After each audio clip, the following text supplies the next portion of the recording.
মেয়েদের প্যান্ট পায়জামা কাটিং ও সেলাই এই ভিডিওতে কমপ্লিট আপনাকে শিখিয়ে দেব। আপনি যদি একেবারে নতুন হয়ে থাকেন তারপর খুব সহজে কাটিং ও সেলাইটি শিখতে পারবেন। একটু মনোযোগ দিয়ে দেখুন, খুব সহজেই আপনাকে শিখিয়ে দেবো যেন আপনি শিখতে পারেন। ফার্স্ট টাইমে কাপড়টি আমাদেরকে সুন্দর করে একটি ভাঁজ করে নিতে হবে। এভাবে ভাঁজ করে নেওয়ার পরে দুইটি মাথা একখানে করে কাপড়টি এখানে আরও একটি ভাঁজ করে নিতে হবে। এভাবে ভাঁজ করে নেওয়ার পরে এখানে 4 ভাঁজে ভাঁজ হয়ে যাবে কাপড়টি। এভাবে ভাঁজ করে সুন্দর করে বিছিয়ে রাখতে হবে। ওকে, এরপরে আঁকাবাঁকা অংশটি আমাদেরকে সোজা করে কাটিং করে নিতে হবে।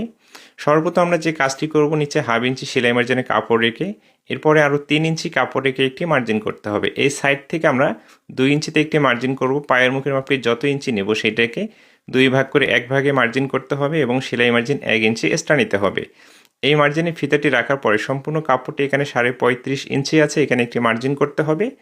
এই সালোয়ারটি কিন্তু আমি 39 ইঞ্চি লম্বা তৈরি করব, বাকিটা এখানে বেলে জয়েন দিতে হবে। যতটুকু আপনি জয়েন দিবেন এই মার্জিন থেকে ফিতাটি ততটুকু উপরের দিকে রেখে এখানে হাইয়ের মাপটি নিতে হবে। হাইয়ের মাপটি এখানে আমি 14 ইঞ্চি নিয়েছি। নেওয়ার পরে এই মার্জিনটি বরাবর সোজা করে টেনে নিতে হবে। কোমরের মাপটিকে 4 ভাগ করে 1 ভাগে এভাবে মার্জিন করে নেওয়ার পরে 6 ইঞ্চি বা 5 ইঞ্চি বেশি নিতে হবে। হাইয়ের জন্য কিন্তু আমি 2 ইঞ্চি এক্সট্রা নিয়ে এইভাবে মার্জিনটি উপরের দিকে টেনে নিচ্ছি। ওকে, এরপরে হাইয়ের জন্য রাউন্ড শেপটি করে নিতে হবে। এরপর আমরা যে কাজটি করব, এই সাইড থেকে পায়ের মুখের মাপটির সাথে এই মার্জিনটি মিলিয়ে দিতে হবে। ফার্স্ট টাইমে আপনি নর্মালি মার্জিনটি টেনে নেওয়ার পরে স্কেলের সাহায্যে এই মার্জিনগুলো মিলিয়ে দিতে হবে। সেলাইয়ের ভিডিওটি দেখার জন্য অবশ্যই ভিডিওটি শেষ পর্যন্ত দেখবেন, তাহলে কাটিং ও সেলাই কমপ্লিট আপনি খুব সহজেই শিখে নিতে পারবেন। এইভাবে মার্জিন করা কমপ্লিট হয়ে গেলে আমাদেরকে যে কাজটি করতে হবে, মার্জিন অনুযায়ী ঘুরিয়ে ঘুরিয়ে সুন্দর করে কাটিং করে নিতে হবে। আপনি যদি আমার ফেসবুক পেজে নতুন হয়ে থাকেন অবশ্যই পেজটিকে ফলো দিয়ে রাখবেন পরবর্তী ভিডিওগুলো নিয়মিত দেখার জন্য, এবং ইউটিউব চ্যানেল থেকে দেখলে অবশ্যই চ্যানেলকে সাবস্ক্রাইব করে রাখবেন পরবর্তী ভিডিওগুলো নিয়মিত দেখার জন্য। এইভাবে কাটিং করে নেওয়ার পরে এরপরে আমরা কি করব, পায়ের নিচের অংশে কাটিং করে নিতে হবে এবং উপরে যে আমাদের জয়েন্টটি পড়েছে তাই না, সেই জয়েন্টের কাপড়টি বের করে নিতে হবে। তো এইখানে আমাকে 3.5 ইঞ্চি জয়েন্টের কাপড়টি বের করে নিতে হবে এবং এলাস্টিক লাগানোর জন্য 2 ইঞ্চি, 5.5 ইঞ্চি তাই না, এখানে 5.5 ইঞ্চি কাপড় নিতে হবে। ফার্স্টে আমি 2 ইঞ্চি কাপড় রেখে একটি মার্জিন করব। এরপরে আমি 3.5 ইঞ্চি সেলাই মার্জিন 1/2 ইঞ্চি সহ 4 ইঞ্চিতে নিচে মার্জিনটি করে নিচ্ছি। এইভাবে কিন্তু আমাদেরকে জয়েন্টের কাপড়টি বের করে নিতে হবে। জয়েন্টের কাপড়টি বের করে নেওয়া হয়ে গেলে এই প্যান্ট সিস্টেম সালোয়ারটি কিন্তু কাটিং করে একেবারেই কমপ্লিট। চলুন সহজ নিয়মে কীভাবে সেলাই করতে হবে দেখিয়ে দিচ্ছি। তো এখানে একটি পায়ের পার্ট নিয়েছি আমি, এই সাইডে 1/2 ইঞ্চি মার্জিন রেখে বরাবর এখানে একটি সেলাই করতে হবে। অবশ্যই সেম মার্জিন রেখে সম্পূর্ণ সেলাইটি দিতে হবে।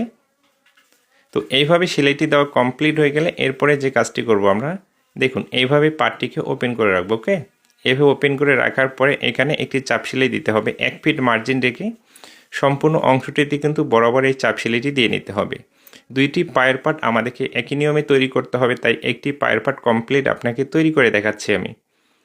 তো এখানে জয়েন্টের যে কাপড়টি নিয়েছি এভাবে দুইটি পার্ট মিল করে রেখে 1/2 ইঞ্চি মার্জিন রেখে সম্পূর্ণ অংশটি বরাবর এই সেলাই দিয়ে অ্যাটাচ করে নিতে হবে। এইভাবে সেলাইটি দেওয়া কমপ্লিট হয়ে গেলে এই পার্টটিকে এদিকে উল্টিয়ে নেওয়ার পরে এখানে একটি চাপ সেলাই দিতে হবে। আবারও বলে দিচ্ছি, দুইটি পায়ের পার্ট আমাদেরকে একই নিয়মে তৈরি করতে হবে, তাই একটি পায়ের পার্ট আপনাকে আমি দেখিয়ে দিচ্ছি। এরপরে আমরা পায়ের নিচে সেলাইটি দিয়ে দেব। পায়ের নিচে 3.5 ইঞ্চি কাপড় রেখেছি, ফার্স্ট টাইম একটি ভাঁজ করতে হবে। এইভাবে একটি ভাঁজ করে নেওয়ার পরে অবশিষ্ট কাপড়টি এখানে আরও একটি ভাঁজ করে নিতে হবে। এইভাবে দুইটি ভাঁজ করে নেওয়ার পরে একেবারে মাথায় দিয়ে দেখুন একটি বরাবর সেলাই দিতে হবে।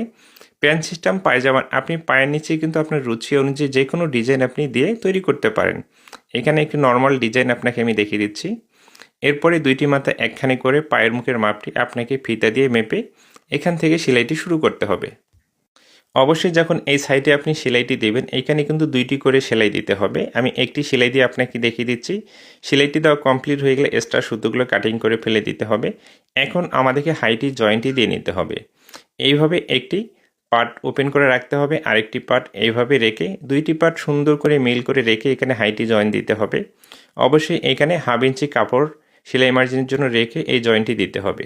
হাইটি যখন আপনি জয়েন্ট দিবেন অবশ্যই কিন্তু 2টি সেলাই দিতে হবে। আমি একটি সেলাই দিয়ে আপনাকে দেখিয়ে দিচ্ছি। এইভাবে হাইটি জয়েন্ট দেওয়া কমপ্লিট হয়ে গেলে এখন এলাস্টিকটি আমাদেরকে লাগিয়ে নিতে হবে। এলাস্টিক আপনার কোমরের মাপ অনুযায়ী কাটিং করে নিতে হবে। এরপরে সুন্দর করে জয়েন্টটি দিয়ে নিতে হবে।